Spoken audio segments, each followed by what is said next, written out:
হচ্ছে খুনি হাসিনা এই মুক্তিযুদ্ধের ন্যারেটিভ দিয়ে বাংলাদেশের মানুষকে শাসন করেছে এবং রাজাকারের কথা বলে বলে তিনি এই সবকিছু করেছে। তো এই জিনিসগুলো আমরা এখন আর শুনতে চাই না। যেই জিনিসগুলো, যেই ব্লেম গেমের রাজনীতি হাসিনা করেছে, সেই ব্লেম ব্লেমের রাজনীতি আমরা বিশ্ববিদ্যালয়ের বিসি 5 তারিখের পরে আমরা তো তাদেরকে চলে যেতে বলি নাই, তারা তাদের আপন পাপের বোঝা নিয়ে পালিয়ে গিয়েছিল। সুতরাং সেই জিনিসগুলো তো আমাকে হিসাব করতে হবে। এবং এই যাওয়া শক্তি শুধুমাত্র ব্রাজিলে একবার ফিরে আসেছে, সারা বিশ্বের ইতিহাসে কখনো এরকম নজির। আপনাকে দ্বিতীয়বার সুযোগ দেওয়ার জন্য ধন্যবাদ। আমার কথাগুলো কিন্তু শুনতে হবে। এই যে ধরেন যাদের রক্তে একবার ছাত্রলীগ মিশে গেছে, আওয়ামী লীগ মিশে গেছে, তারা তো সুবিধাবাদী, তারা ওই সময় সুবিধা নিয়েছে। আমি শেষ করি আপা, আমি শেষ করি। তারা ওই সময় তারা ফুল ক্যাম্পাস লাইফে সুবিধা নিয়েছে ছাত্রলীগ করে। এখন আবার যখন আওয়ামী লীগের পতন হয়েছে, চলে গেছে, এখন তারা আওয়ামী লীগের বিরুদ্ধে একেবারে গলা পাটিয়ে কথা বলছে, মানে অনেক বেশি বিরোধিতা তারা মনে হচ্ছে যে।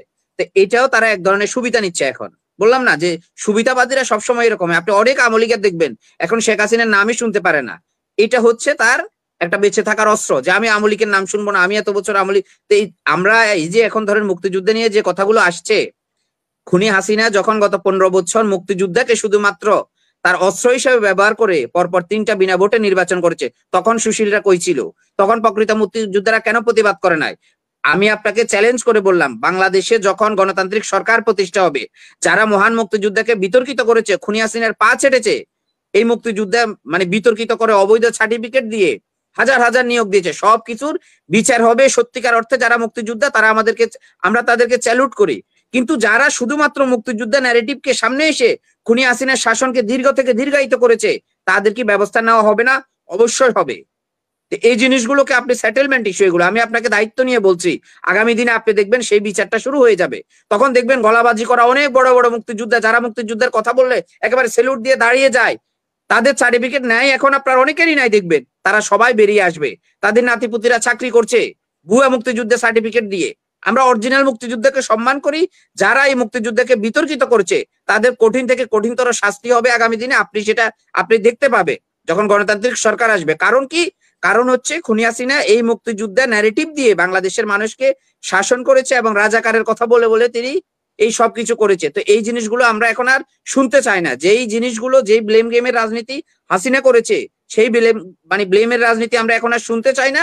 এখন আমাদের কথা হচ্ছে শুধুমাত্র বাংলাদেশের নির্বাচনী ব্যবস্থাকে যদি আপনি সচল করেন, বাংলাদেশে যদি সত্যিকার অর্থে একটা অবাধ, সুষ্ঠু, নিরপেক্ষ নির্বাচন করার মতো যোগ্য একটা কমিশন থাকে, যখন 5 বছর পর পর শিডিউল বাই শিডিউল নির্বাচনটা হবে, তখন দেখবেন সকল সমস্যার সমাধান হয়ে যাবে।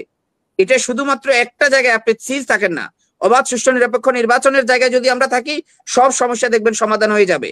সুতরাং এই ধরনের কথা বলে মুক্তিযুদ্ধকে কেউ অবমাননা করছে বা ধরেন এই মুক্তিযুদ্ধের কেউ বিপক্ষে যাচ্ছে, এই ধরনের কথা আপনি দেখবেন যে নির্বাচিত সরকার আসলে আবার নতুন করে সত্যিকার অর্থে যারা মুক্তিযুদ্ধ ছিল তাদেরকে খুঁজে বের করা হবে।